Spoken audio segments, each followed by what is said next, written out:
Hey guys, welcome to another episode of the Rebellion Tantra Hour. Yep, this is our Sunday night show where we just talk about sex, so you don't have to think about all the rest of the bullshit. And again, this is for adults only, 18 and over. There's not going to be anything shown here. It's going to be controversial. But there will be descriptions, you know. Exactly. So, vivid. Sorry kids, this isn't for you. Go play some Nintendo. There you go. And now that we've said that, those of you who don't know us, we're Rebel and Calvin, CJ. Hey guys. And we've been together 14 years, almost 14 years now. And we're just basically trying to beat the heat like everybody else. We're out here in SoCal, up in the Antelope Valley in the hinterlands. And, it's not as bad for us as it is for some folks, God knows. We're not getting anything of the horrible wildfires, but it's hot. And it's smoky, and it's muggy, and we've only got an old crap swamp cooler for dropping the air temperature a bit. So we're basically just bopping around here and sweating, and I'm just trying to find an old slingshot I can throw on. Yep. So But we've been together a long time. We're a steady couple. We're very open-minded. We're open to we're experimental type people, but mostly we're pretty monogamous. And So basically, we're just saying that we understand there's a lot of couples out there with a lot of different views. Some people are, hardcore swingers. Some people are utterly monogamous. Mm-hmm. Some people fall somewhere in between. And this is designed for everyone. Okay? Yeah. This is designed for brand new couples, long-term couples. You could put it down that way. We're trying it sideways to see how it works this week. We're hoping we can answer your comments, guys. Does it look like that thing's a little too washed out and bright?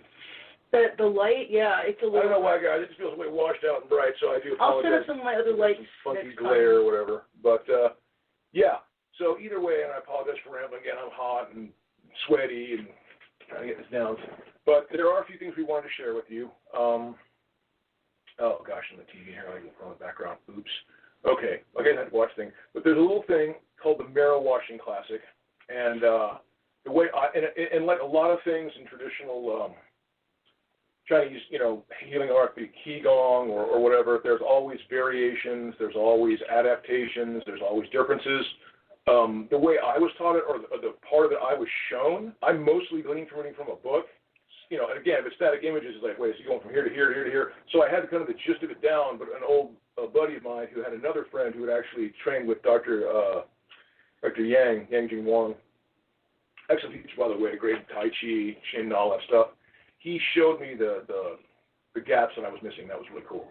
But I hadn't done it in years. I won't lie to you. It's been a long time, man. I got really sedentary. And so I was watching it on YouTube, and it was a lady doing it. And as I'm watching it, I'm thinking, either A, there's a completely different one for women or for men, or B, this is a variant I don't know about, or C, both. Okay. But I guess there is a marrow washing classic or marrow washing Qigong exercise that's, I can't tell if it's specifically for ladies, but it looked a little different overall in the way that Shaolin monk was doing his thing. Okay, well, listen, I know some stuff that's specifically for women, right. And then we know some neutral stuff that we're sharing. My point is that letting you guys know that there are variations. It's not like, this is, there's quite a bit of gray area in here, and that there are different routines. So I'm not trying to say that this is the one and only, or it's the best, or just that. It's just the one that I kind of learned and I'm passing on to you. And God, I don't want to do without the whole thing. It's kind of long to run through. But basically, it's a serious exercise. You kind of start out. Okay, sure. Right there. With your sideways. Sorry, guys. They're going to go sideways, or is it going to goof up if I do it? Yeah, it won't do that now. Okay, it sure. can't. All right, so we're You wanted it sideways. I know. No, it's good. It's good. Okay. You wanted it like so, you got to kind of like this. All right. So, just kind of gently bringing in air, key flow up through the center, the thing. And I'm not really skilled at like the thing like Dantian. I don't want to confuse it with Chinese terms. Basically, the acupuncture and the meridians really correlate very closely with the chakra system. What we would call the crown chakra, they will call Dantian. No, you're gonna get all wrong. I'm sorry. Yeah. Okay. I'm kind of a little more of an expert on this, though. Okay. Dantian is the lower no. The third, the top Dantian. There are 3 Dantins. They're the main power centers in your body. Oh, so you're even not people, chakras. no, even people who who are stupidly want to remove their chakras, like is fashionable now, will end up with the 3 power centers still active. And that's your lower stomach, your sacral chakra. That's where your life force and your sexual energy comes from. And that can run out. That's the spiritual component of why you get older is that you lose your energy in your tongue, in your belly. Your heart is when you get enough energy in there, it starts going to your heart.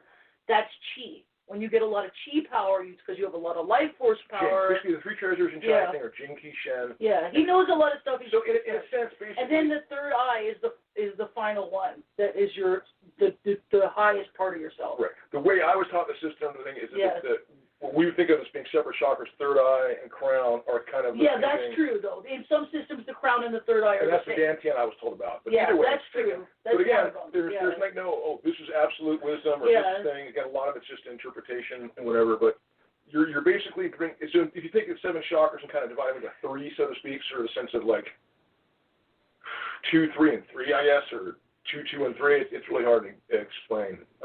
But that's what it basically be like. So you're kind of doing that, and you're bringing the energy up through, going Jing, Qi, Shen. Yeah. And then 3 treasures. That's the most important thing. What you're going to do is you're going to put, depending on which hand I start with my right hand. Put the left hand kind of back here, just about where your kidney is. If you're a guy, you get a little roly-poly fat thing.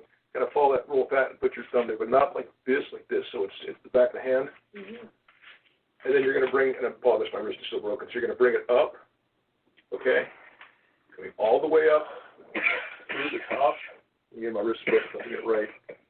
Kind of trying to smoke during this time. It's really disturbing. Okay. Catching in here, and now you're letting your hand receive energy from above, like pure sunlight, holy light, Keter energy, whatever you want to call it. Okay. And then that is now being pulled down through you, and it's going down through the systems, down through the Shen, down to the Qi, back down to the Jing. Okay. And that circles around back here, and the whole process starts all over again. Okay. It's just coming up, breathing in, really feeling the Jing transforming, the energy, bringing that energy up into the heart chakra. Okay. Coming up, turning to receive the energy, breathing it in, kind of the light, and then coming down through the body. And again, you really want to be standing up. You don't want to be alternating standing and sitting, but like a goofball, I have this thing like that. Okay, that comes down. And that's the inherent gist of it. There's more emotions to it and things like that, but basically that's the kind of thing that you're bringing up. Give me a second. So you bring up energy, and the whole point of this is relates to tantra is that, as my old teacher would say, breath is life, life is breath. And what's funny is I had a martial arts teacher say it to me, my old grandmaster. I had a yoga instructor say that to me, and it's true. It doesn't matter whether you're a martial artist, a yogi or a yoga practitioner, whatever.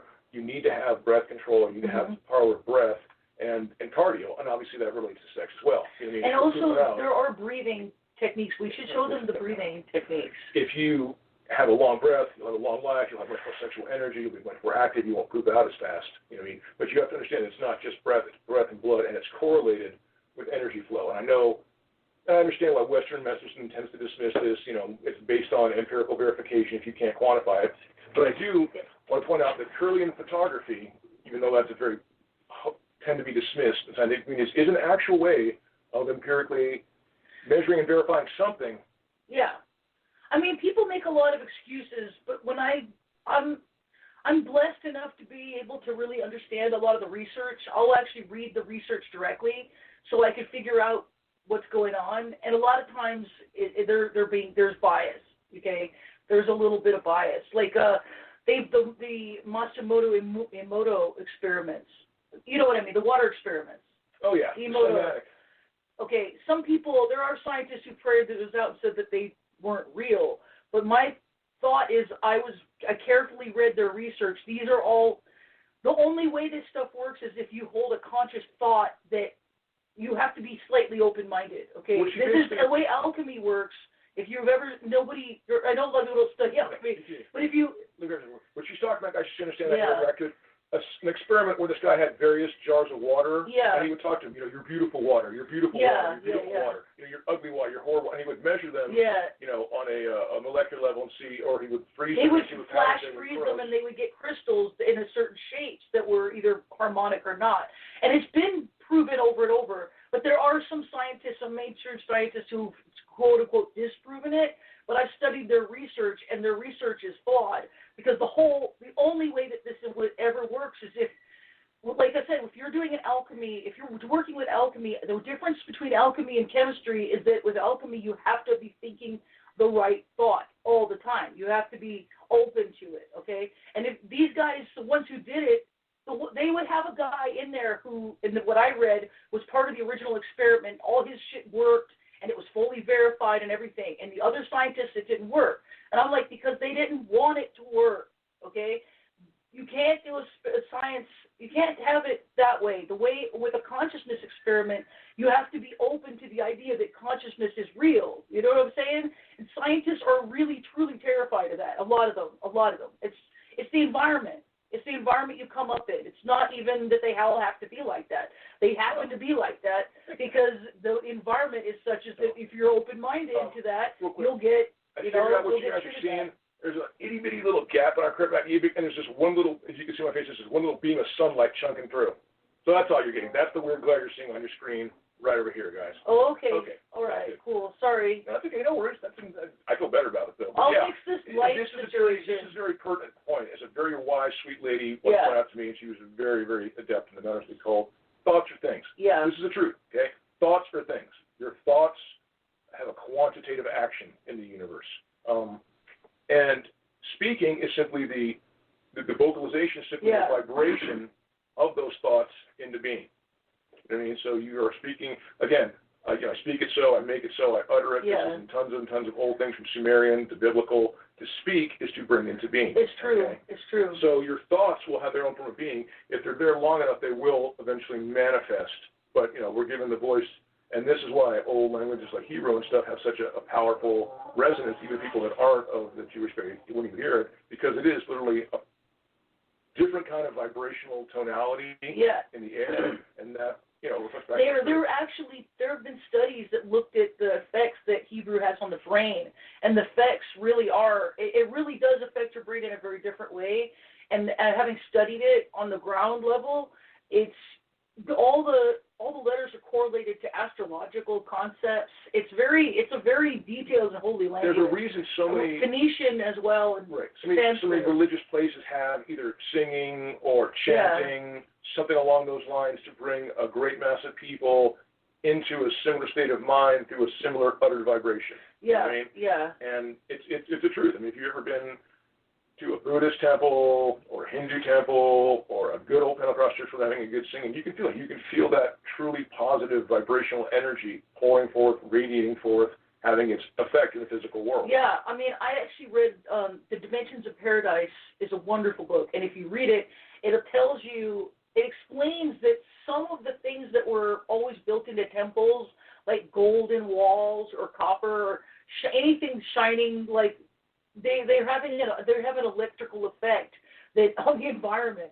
Literally, these golden temples were not just golden because they look pretty, but because they actually are touching upper parts of the atmosphere, bringing down a certain electromagnetic frequency. Gold is probably one of the best conductors out there. Yeah, and it basically, the whole effect of the way every single, and not just the gold, that's just the only thing I remember. Here's the thing. Gold is one of the best conductors. When we use it, A, it's expensive, and B, it has a really low melting point.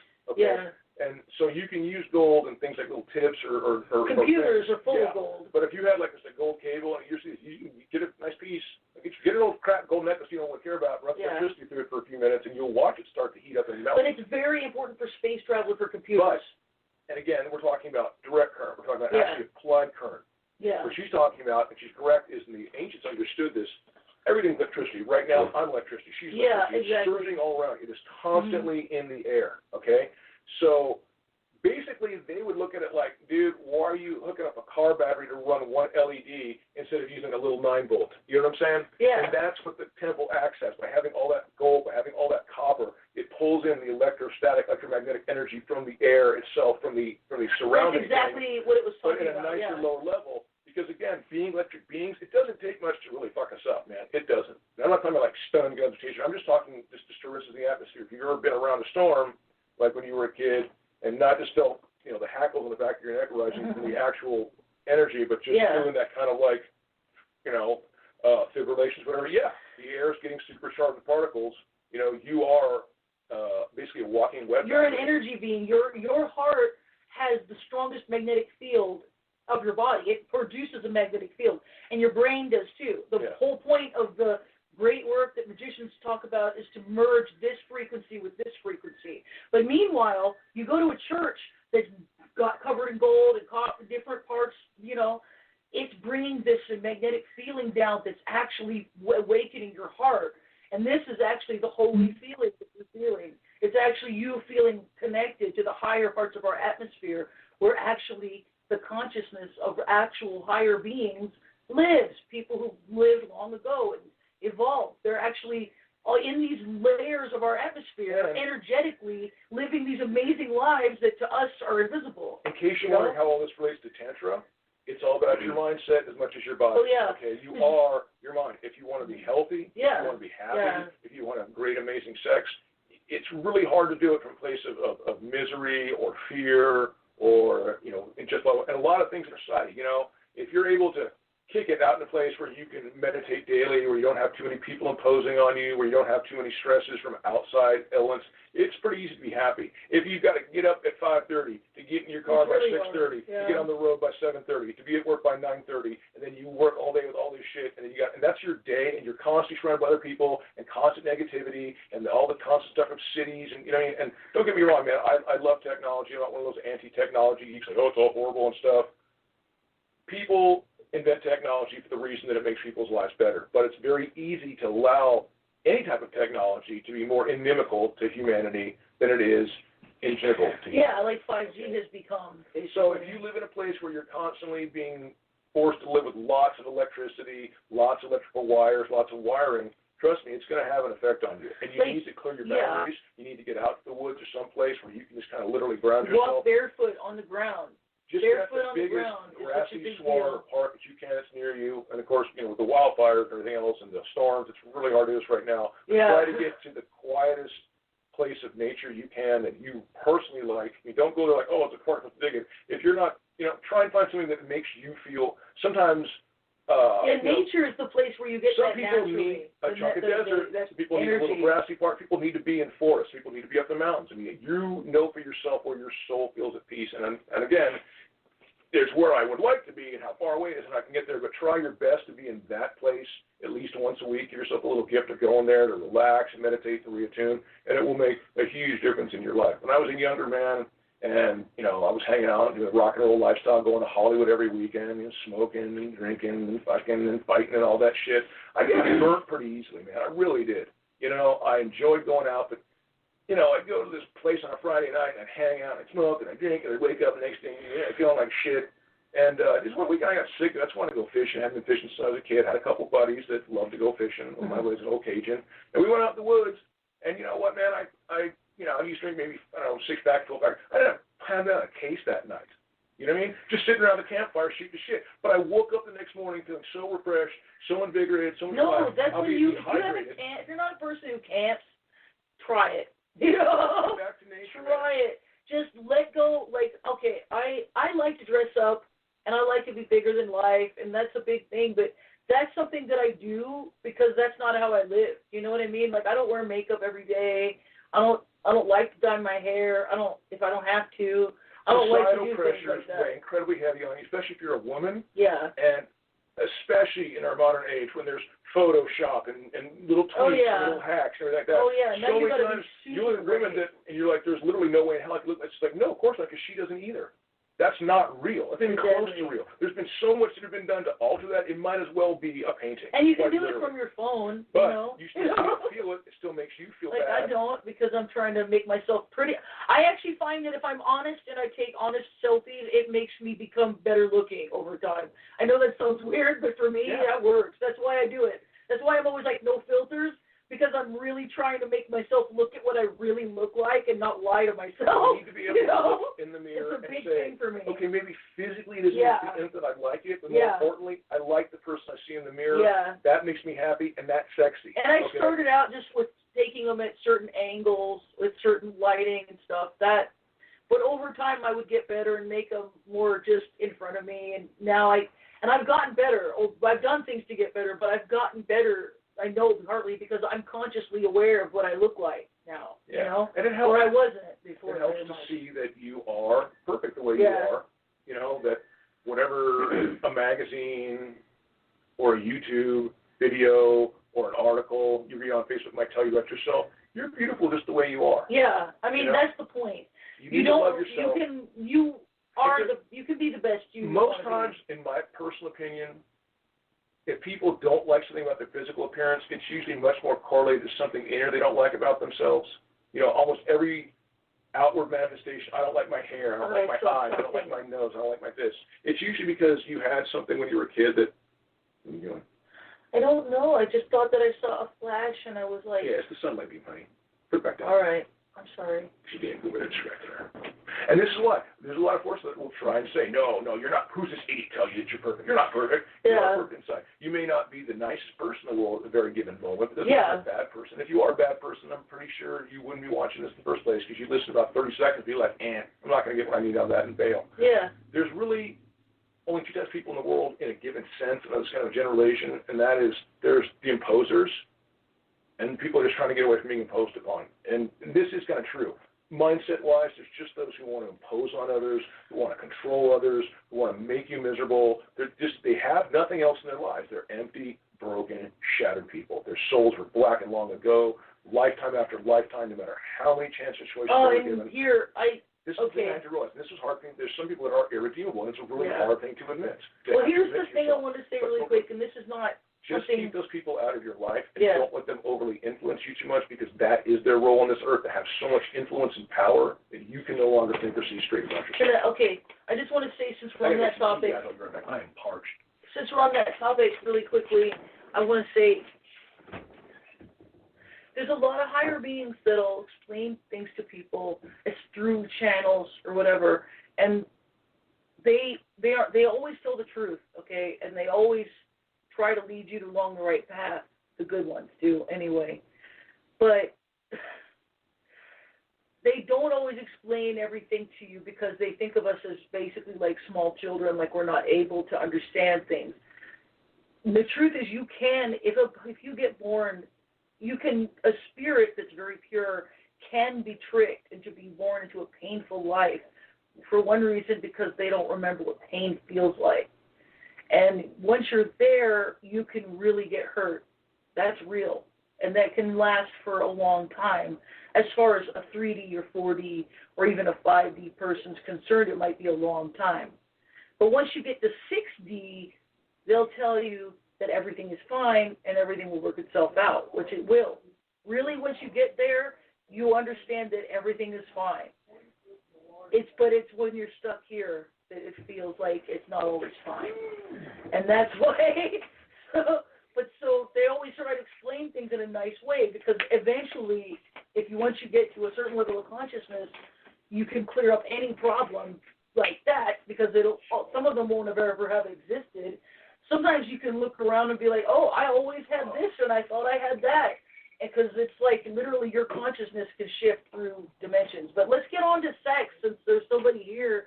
I don't know if we can see you guys. Yeah, guys. So the trade-off for having it actually go sideways, that you're having a stupid screen, is we can't answer any of your rights, or we can't like or wave back to you. It's just, I don't know why Facebook has it set up this way. It's just the way they do, and I'm tired of complaining about it. So let's just do it the other way next time. It's more important that people can talk to us. Yeah. So we're just going to have to do the cutesy poo huggy thing, guys, because like I said, this way you can't talk to us, which kind of eliminates 9/10 of it. You know what, we can stop this one and start another one. No, we'll just go ahead. We're going to knock this one out, maybe do a little one later on for you guys. All right. And this actually works out okay, because I have to figure it out. Oh, but I did want to talk about some more anti-aging stuff. Really quickly, I'm going to talk about some facial stuff. These are just regular tips, and they do work for me.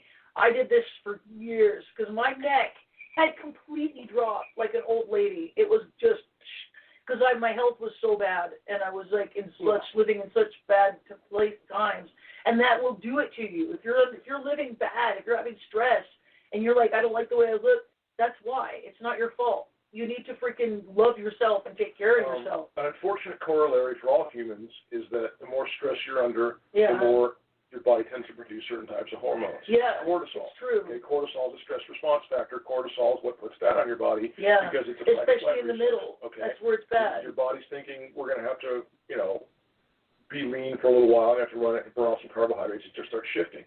You'll start having much more vigor adrenal response involuntarily. Your body will start changing that glycogen to glucose. But mostly what happens is you'll start dumping a lot of male hormones. You'll get a lot more androgen. Yeah, women will get more male hormones. This is why you start growing facial hair. You're like, why am I growing facial hair? Because you had a lot of stress at some point in your life, like too much, way too much. Yeah, literally an overload. Like I have bones of steel. Like people are like, women have fragile, not me. I have bones of a dude. I have dude bones. Well, that's Wolf's Law too, and that if you gain any bone, it's going to grow back stronger. No, but I've never broken any bones. But it's like the point is, it'll do that to you, and it's a trade-off. You feel less feminine slightly, but like so you're still a woman, though. And this is why you see people going like these roid rages, and they get it because the body can't absorb all that at once. And there's just a high anxiety. But I know a lot of guys out there suffer from like low testosterone. And it happens, man. You get older, especially poor diet, bad health, all this. And there's a lot of I'm not a doctor, so I don't want to say testosterone's a good thing or a bad thing. I personally, having had a dad who was a doctor, the less you got to use, the better. Okay, my own dad tried never using more strong than aspirin his whole damn life unless he was absolutely forced to. I think that's a good way to live. So, personally, I just always up my testosterone by different ways. Again, this whole retaining the Jing thing is an excellent way to do it. But be really careful starting out, man, because you don't want to. There's always a trade-off. You know what I mean? More sperm in your balls is this and that. It also means more prostate trouble. So, you really got to know your own physiology and just kind of work up to it and not try and push yourself. Well, you have to. People, especially people in the New Age community, we tend to. This is one of the reasons it's probably better not to brag a little too much. Because people feel pressured to be up to the level that somebody else is at, and then they'll trick themselves. Like that's what I think a lot of people are doing. In a lot of cases, anyway, it's just a lot of people that are guys. A lot of guys suffer. And mostly it's because, and you see this a lot, especially now in all the TV movies, where you're really encouraged to work out your upper body more than your lower body. And you see that, like, man, look at me, these huge amounts. It's stupid, okay? If your arms are that much bigger than your legs, you're going to topple over. If you're not a bulldog, that's not how nature designed you, okay? What nature designed you for is to have huge, thick, massive fucking quads, okay? And I'll tell you why. And I take this from Franco Colombo, who recently passed, God bless his memory, amazing guy, great bodybuilder. The biggest arteries in your body are in your thighs, your femoral artery, okay? Arteries and veins carry blood, which carries oxygen, which is what you need to have muscle tissue. So if you don't have plenty of good blood flow, you're not, you can still do it. You can cheat, you can do this, you can do that. But if you really want to have a bigger body. Great abs or squats. Squats. Here's an exercise. This is all my big rambling diatribe. I'm going to show you this. Look for me real quick. Okay. So there's a little thing called horse stance, guys. I'm just going to tilt my feet. And again, there's a lot of variations to it. This is the way I was showing it. There's no real right or wrong way. I just like to use this method. It's a little easier, A, to remember, and B, to get into. Pause my feet. You can't hold it. Just a little further. Tilt it down a little further. Perfect. Oh, right there. Sorry, guys. So basically, with your feet together, okay, you're just going to put them out one step like that, okay? Then you do the exact same thing, but with the tips of your toes like that. Right here. Okay, sorry. See it? Okay, good. So it's 1, 2, and then from here, just straighten out your feet. Now, I know a lot of people like an even wider horse stance. No, that's fine, but for beginners especially, this is plenty, okay? So you do that. You get your feet, just think about that. It's about 1, 2, 3 spread, okay? and then you just kind of sink down a little bit into it. Not like, you know what I mean, not down too far, not straight up, if you see my hips right here, and not way down, just about like that much knee bend, okay? And you just hold it. Just stand there. Yeah, that's great for your thighs. Ideally, in traditional Kung Fu, you kind of want to like slap the old inner thighs a little bit too, just as you kind of like, you know what I mean? Like kind of just kind of stay there. Now, traditional horse stance, they go way lower than I'm at. They go way wider and way lower. You know, you'll see the Shaolin guys do it. They're way out there and they're way down, and they'll hold that shit for 6 hours at a pop. Okay? But again, I don't want you to hurt yourself. This puts a lot of stress on your knees. It puts a lot of stress here. But if you're doing it right, you shouldn't feel too much stress here in your groin, okay? But you should feel a little more back here in your ass. Mostly where you should be feeling it, right, is in your quads. Yeah. You'll start, if you have, again, most guys have things, so you'll feel it more at the top of your knees, like right about here, if you're kind of out of shape like I am. And that's good, because you're actually stretching it. And if you have bad knees, working out helps them to be less bad. And while you're doing like this, gently move your legs out and feel, you know, tension in your knees, and then go ahead and gently hold it how you can. Feel it, you know, in your ass, and just kind of feel that core center. This is that's how you get good abs. I mean, this kind of stuff. And then, you know, come up for a little bit, take a little relaxing thing, sit down, go back down. Don't try and do it for huge chunks of time, right. Like even just 2 or 3 minutes. I wanted to say something, and you interrupted me. But I just wanted to say, a long time ago. So do the horse stance thing, guys. A couple minutes a day so you can get at it and keep on that, and that should really help all your stuff. Really quickly, I was going to share some facial exercises, because like I said, my neck had completely fallen. We were just talking about anxiety and stress, other things like, stuff like that. Okay. The first thing I do is I stick my tongue out all the way down, and I hold it for about 20 seconds. I'm describing it for people who can't see, and I'm going to do it. My tongue is really long. It just is what it is. Okay, you know? Scoot back just a skosh. You go. There you go. Nope, you're dark like that now. And you hold that for about 20 seconds. He's trying to cover that up, that light that keeps peeping in. That's better. Okay. And then you do another one. Another one I do is you smile, and you stick your tongue out, try to touch your nose. Hold that for 20 seconds. Then, this one I have to turn sideways. You go like this. You go, and once again for 20 seconds. You stick your jaw all the way out. You tilt your head up, stick your jaw all the way out, and purse your lips into a kissing form, and hold that for 20 seconds. You will feel that in your neck.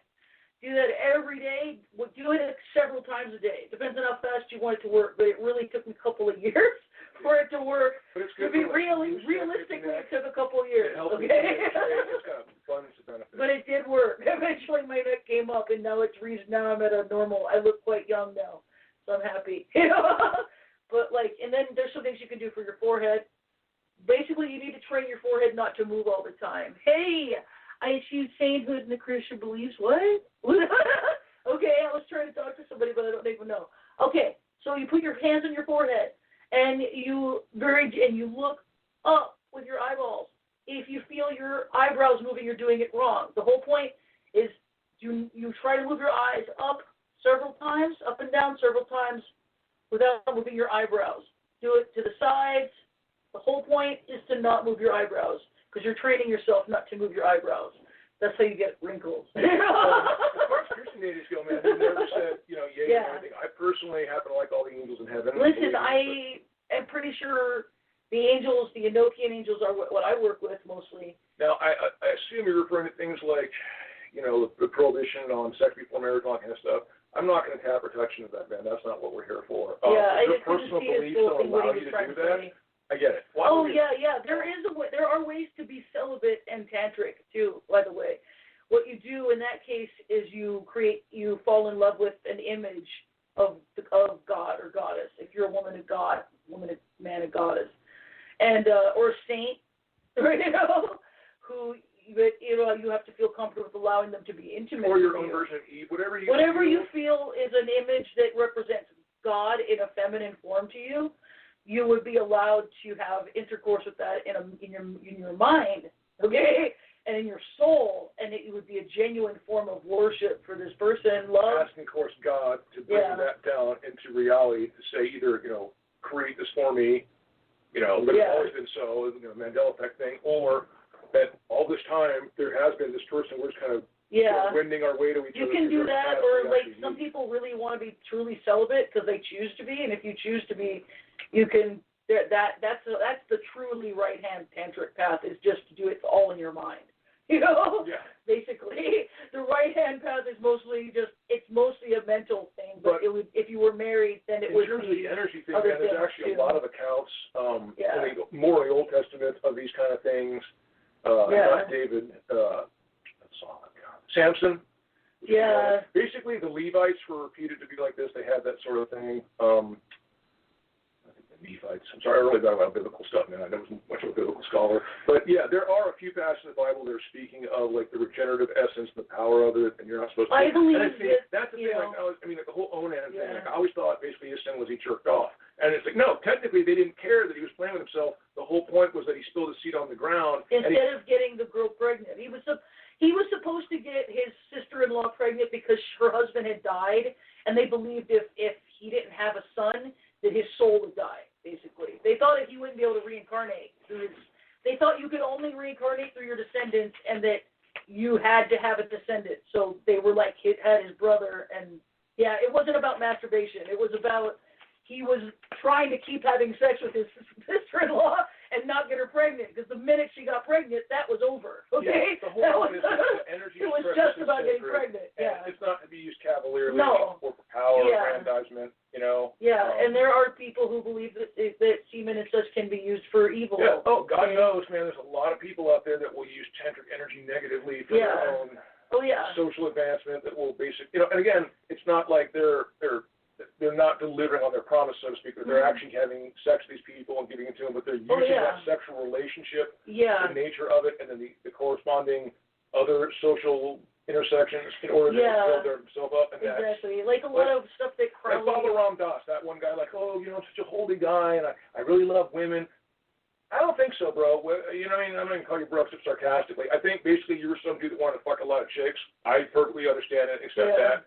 But the duplicitous way you went about it, the nature of what you were telling them, the very, raison d'etre of what you had was just scummy as shit. Look, man, if you love women with I want to bang a lot of chicks, be a swinger. But don't like, I'm giving you this great holy gift and you're receiving this sacred wisdom from me. Because basically, as soon as you get bored with them, they're cut loose in the world with no more training or experience or self-love than they had before you shoved your pecker in them. Right? Only now they feel even more bereft, because they really believed there was something out there that you had a direct fucking line to go through. We won't ever bullshit you. We're not like that. I've studied with a guy who I do believe is actually at least a sincere person. I'm just saying I would love to have lots of ladies come out here and we both, be sweet, polite. I'm not going to say like, by having sex with me, you're going to have some direct communion to God, or, you're going to wake up and bluebirds are going to land on your fucking hand, and, you'll never have a the only way that works is if, you believe that person to be better than you.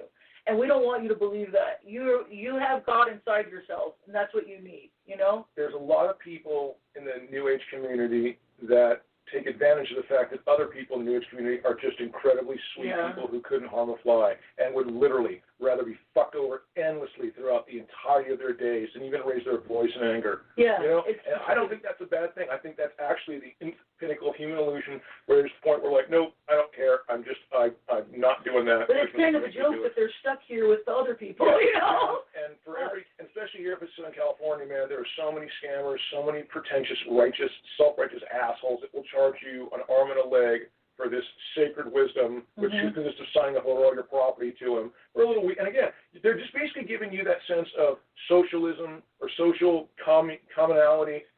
People are mostly lonely. They don't feel like they can relate to enough people. They don't feel a true sense of absolute love and compassion. Most cases are prepared for loving but distance. Our society has been built up this way, and this is one of the reasons everything is falling apart right now. And this is what I'm trying to say. I'm all about sex, man, but I'm bitter about love, because we don't want people to misunderstand. Love is, I can't be free sexually unless I feel like I have to. And not just that, there's so little love out there now.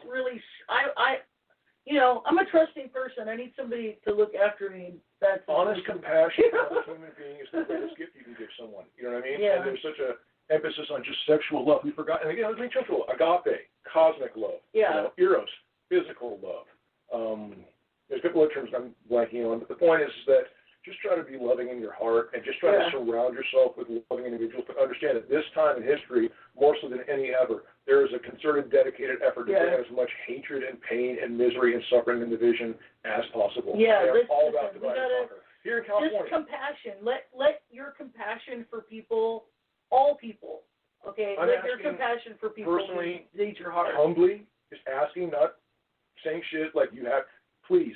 Anybody who has that stupid Southern California, Northern California rivalries, anything other than that kind of a, football team kind of mentality, please let it go, man, okay? Yeah. This is what's killing our state.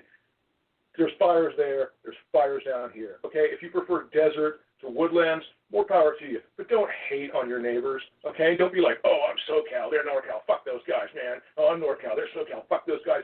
Think of how stupid that is. Think of that actual division that you, all in the same state, have this, no, that's that part of the state. We're this part of the state. There's that mentality. It's the forest versus the desert. I get that a lot of it goes back to prison shit, man, but especially now, while the whole place is going up in flames, we got to be one state. This is not the time to be like, oh, you're my enemy and I'm fucking against you. Please, try to come together, man, because that love for each other right now is all it's going to save us. If we don't have it, we're sunk.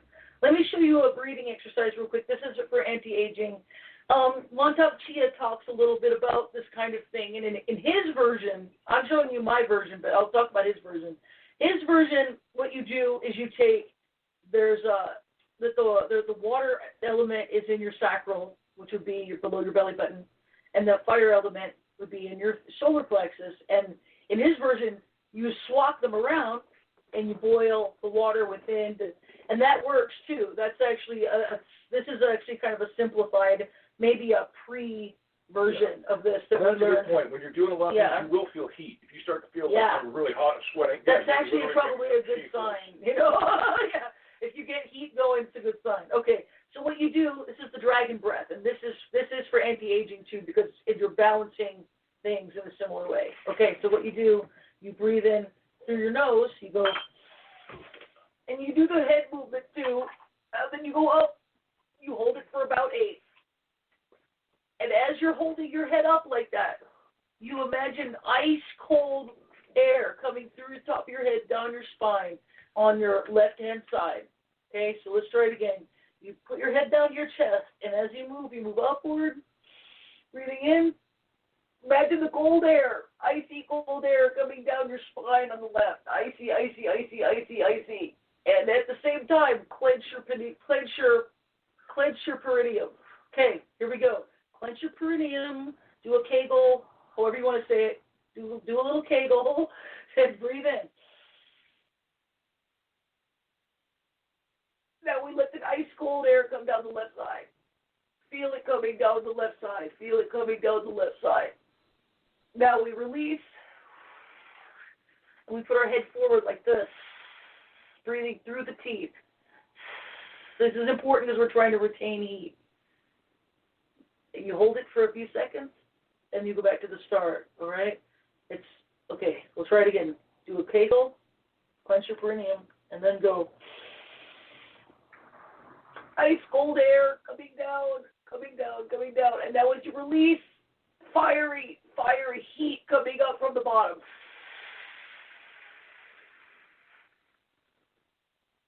And that's why it's called the dragon breath. So let the ice cold air down, down, down as you clench your perineum. Then let the fire rage out from your root chakra. Breathing out through your teeth.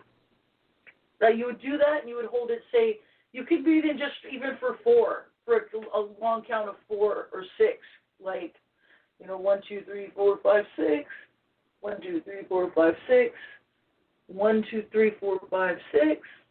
1, 2, 3, 4, 5, 6. So, or 7, or I guess 5, however long you can hold your breath, basically.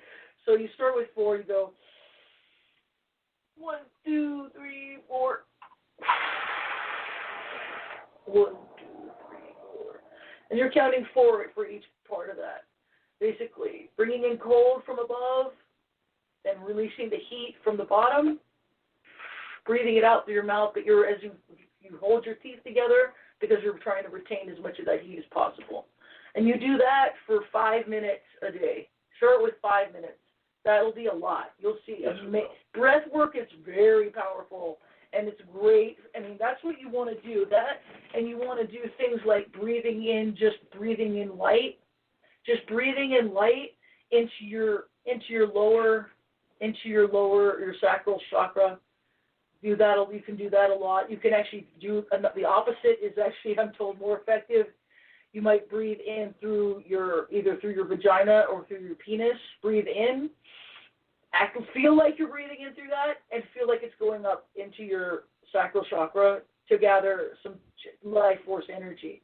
As you gather the life force energy, the more you can gather, the stronger you become physically, and then it goes up into your heart and becomes chi, and then you become more powerful spiritually.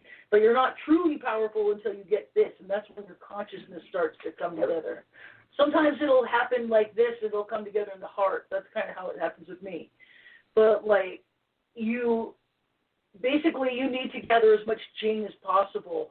And the way men gather Jing is to have sex, but to be in a more what they would call feminine way. Well, or be aroused. Yes. And people think about sex. Yes. When you find yourself doing that during the day, this is a good opportunity to really charge it and give yourself a little break.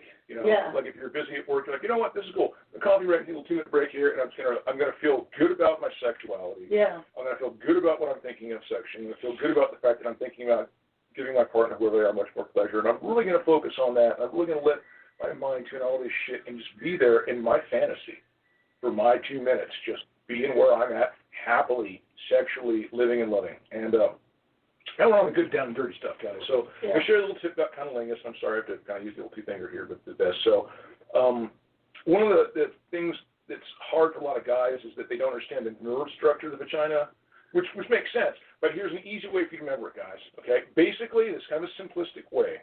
But if you were to lay your penis flat up against your stomach, okay, that semi is how the vagina correlates, in the sense that like the clitoris would be like the front of your penis, right under your glans where your head is, that little area like that, like when they're stimulating just underside your head, like where your head meets it, okay? That's what it is. And that's when, and I hate God, the idea of sex makes me sick, but what they basically do, the guys, they can take it, slit it, and spread it out. He gets really sensitive about stuff like that. I don't blame him. But yeah, so anyway, so when you're performing cunnilingus, what you want to remember is that as you're going up, okay, basically that's the equivalent of going from the bottom of your shaft to the top of your head. And then when you hit the clitoris, that's the equivalent of your head. And that it's where it's going, it's inverted and pulled forward, okay? So when you're on their clit, like around, depending on how big it is, it's almost like it's going a little mini head and then coming down with a little hood around it. And then the rest of the nerves correspond to the shaft. And then that sensation of you putting your tongue in, right, would correspond more to going down your own shaft. So what you're going to want to do is you want to look straight up, ideally on, and basically what you have what's called the labia majora, the outer lips, okay? The labia minora, those inner lips, right? And you want to hit the outer ones first, if you can. Just kind of go around them maybe, and just, be gentle with it, grease it a little bit, man. You don't have to jump in it too fast, go around it. On the outside. And then, this is also a good way for you to know how sensitive they are. Some women need lots of clit pressure. Like, I need you to lick my clit for 30 minutes at a pop. Some women are like, you hit my clit more than 30 seconds, I'm going to buck you like a bronco, and I will literally buck you so hard that my 102-pound ass will fling your 180-pound ass 6 feet out of this fucking bed. It's happened. You know what I mean? Boom, shit, goddamn, like a bronco. So yeah, be gentle, be careful. Ask her, a lot of women are very let talk. Ask her, does that feel good, honey? Do you want a little more, a little slower, gently, lovingly. And again, remember that when you're hitting that clit, it takes very little pressure, very gentle, little tiny strokes. You can kind of rim it a little bit. You can keep your tongue in. When you're down there, if you put your hands on it, try to put your hands on the lips too much because they're very sensitive, especially you can get nails. But by putting your hands on the outside and by pulling it back a little, it will pull the hood back over the clit. And for a lot of women, that is all they need. You know what I mean? Yeah. A girl, all I had to do for her, pull her hood back over her clit, hit the lips, go in and out, and then every so often just kind of graze it, and she would shiver like I plugged her directly into a 220 outlet, you know what I mean? So again, you don't even know. This is get to know her pussy. Get to this is gold. He's not only the noblest guy in Hollywood. So, but what I'm saying, when you go back to the first lips, some women have distinctly different labial folds, right? Yeah. And it's very pleasurable for them sometimes as you lick directly the one and the other to go between them. You know what I mean? Go between the folds and then go directly in, go up, go in and back. I said, licking the alphabet, that's just more of a practice exercise for your tongue than an actual stimulation thing, because it's not as it is. It's just, again, you're doing it, and as you're doing it, you're seeing her reaction. You're seeing what parts are better to her. You know what I mean? And it really, there's such a gradient, man. You can't say something like this. I mean, every woman, and even on a woman you've known for years like her, on any given day, she can be like way here or like way here. It's just like, oh shit, you know what I mean? Honestly, a lot of it's just nerves for women. But for me too, I can't relax because we don't have a lot of privacy, obviously, right now. But like I said, guys, use your hands. Don't be afraid to put your hands on there. Make sure they're nice and clean. Your nails are clipped. Yeah. That's really sensitive flesh and shit. But just being able to put them on the side feels good for them. And I said, for just being able to pull that hood back a little bit and expose the clit, for a lot of women, their clit's so sensitive, just exposing it to it like that is all you need, okay? And then a little more advancing later, you can, assuming you've got clean nail hands, you can put this hand on top there and spread it like that, and then you can insert a finger and say, the G-spot. Remember I say you want to get the G-spot. Slide your fingers in there. Save some tips for next week. You're giving us so much. No, I'm just giving it. Don't worry, honey. I got more. I'm reading what I said. So to get the G-spot, he's like an expert. As you go into the vagina, okay, up towards the top, there's like a little thing that feels a little piece, a little shell, and if you gently, you'll feel like a little ridge. If you gently reach around behind that ridge, on top of that ridge, on top of Old Smoky, that's where her G-spot is. But again, there's a lot of women that you touch the bottom of that ridge, man. They will literally, like, you just fucking bottle rocket it there. Bing, okay. So be very gentle, be very slow, and find out, you know what I mean, and find out what she does or doesn't like. And again, bear in mind, some people don't like too much stimulation. On any given day, where you are physically in terms of your stimulation can vary wildly, But again, it's simply easy, man. Just hit them lips, right? Pull that little hood back off the cliff. Give it a couple of kisses and a thing, and you should be able to bring her to orgasm. Again, there's a lot of factors. If she's nervous, if you're nervous, if you're both shy. And listen, that is the most tantra thing you can do. If you got some asshole giggling in the next room or in the next fucking house, there's a lot of things to be inhibiting. But like, basically, if you funny story. If your goal is to make your woman happy, you can count that as a prayer. Basically, it's basically like if you're being selfless, if you're giving, and honestly, he's an expert. He's got a reputation. First of all, and second of all, but he's also the nicest guy in Hollywood. He really was the noblest guy around. But if you have a beard or a mustache, also bear in mind that if it's soft and well groomed, that can be stimulating for some women. Just that is way too much. You know what I mean? Yeah. It can be delightful. It can be just annoying. make sure it's not scratchy. Yeah. And a lot of other techniques are, especially if she's well shaven or whatever, and you've got a nice, clean, really, really shaved face. Use your face. Rub get your nose in there, man. You know what I mean? That's one thing too. Just sometimes for a lot of girls, just the freedom to be able to sit on a guy's face and just grind back and forth psychologically. That's all I think. I told this girl, man, about my tongue, and you just literally. I kind of hold my breath and just slide back and forth across my nose and lips, see what that does. And she came like a fucking freight train, man. Because psychologically, the freedom to do that, the naughtiness of it, you know what I mean? And again, that's the thing I wanted to say. Always bear in mind this, okay? You can be as technically proficient as you want. You can be the goddamn Picasso of pussy eating. It doesn't matter if it's not up here. No, but basically, that's a great way for a man to get king, is to fucking eat a lot of pussy. Yeah. Eat a lot I of pussy. guarantee you, I've done in my life that it kept me beautiful. It's smoking oat meat and pussy. Don't second guess yourself. Oh, thank you, man. I appreciate that. That's nice. That's nice. But yeah, what I was going to say is, sex begins and ends the mind. Okay, sex is a psychophysiological totality. Long before our genitals and everything gets around, it starts up here, and that's ever more true. It's true for men and women, but it's way more true for women than it is in men. And that women, many times, if they are in a certain state, can have an orgasm by thought alone. Okay, a lot of girls can rub their thighs. No, like nothing genital, nothing, just fucking. You know, if you ever see it's one of the most. You can literally see the rays of heaven part, and a God beam comes down. You know, and angels sing a choir and shit.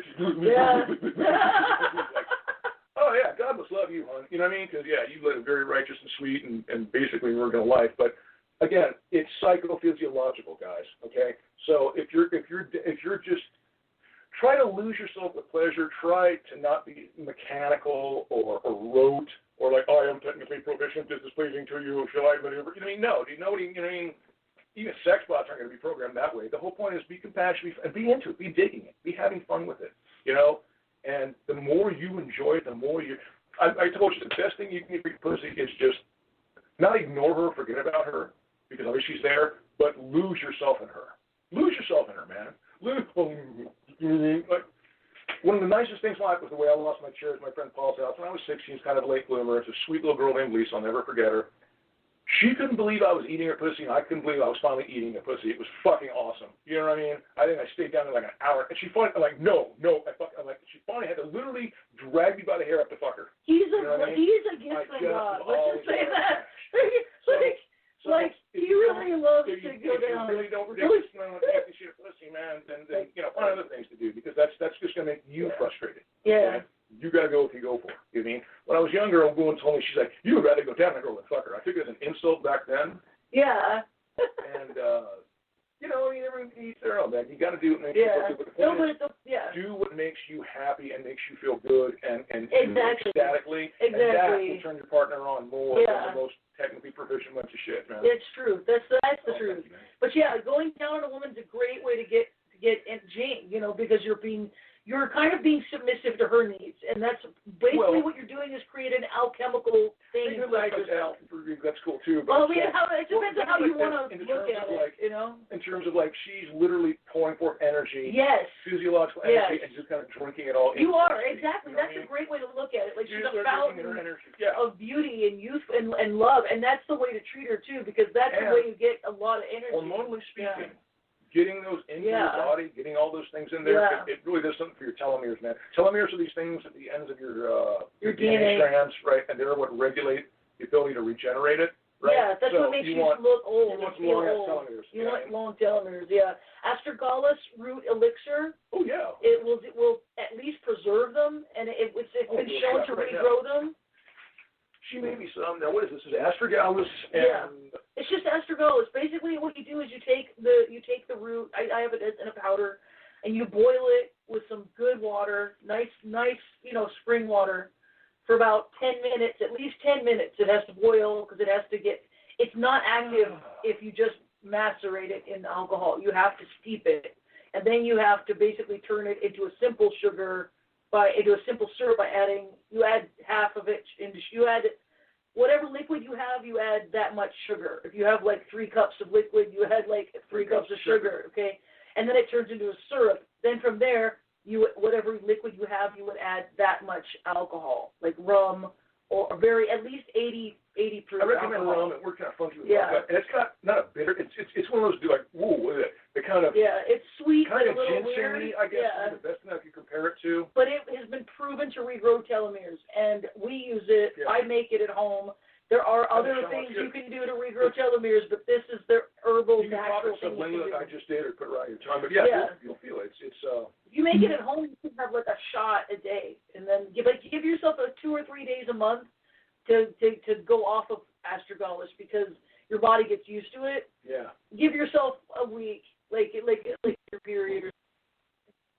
We'll do that one, guys. Well, glad you tuned in. Yeah. We'll have the camera up right next week and just do the snuggle cuddle thing so you guys can actually talk to us and not just preaching at the screen. We can only see a couple people coming up, and that was in my other notification. Yeah, so for all you guys that are out there that we didn't acknowledge, I'm sorry, because the whole point of this is to be as interactive as possible, talk to you, acknowledge you, answer your questions, comments, thoughts, prayers, whatever it is. Yeah. But thanks for being with us. Again, we hope everybody's safe and well. We'll go over this stuff again and again, because there's so much of this stuff we could just talk about over and over again, just to give more detailed clarity. I'll give some points. Oh, thank you, man. I'll give you guys some points on some other really good, easy suture positions. Yeah. That really and there's a special breathing thing you do for tantra. We can teach them the breathing cycles for that.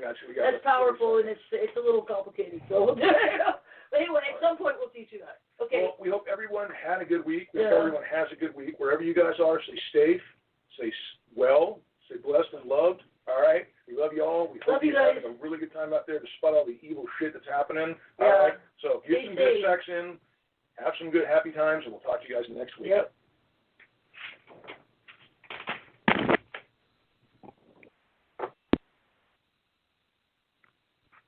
Well, thank you guys. Again, I don't want to, harp on the same subject too much, but we really are so very appreciative for everyone that listens to us and everyone that's out there, because we only got a short time on this earth, and we're trying to make as much of it as we can. All right? Thank you guys again.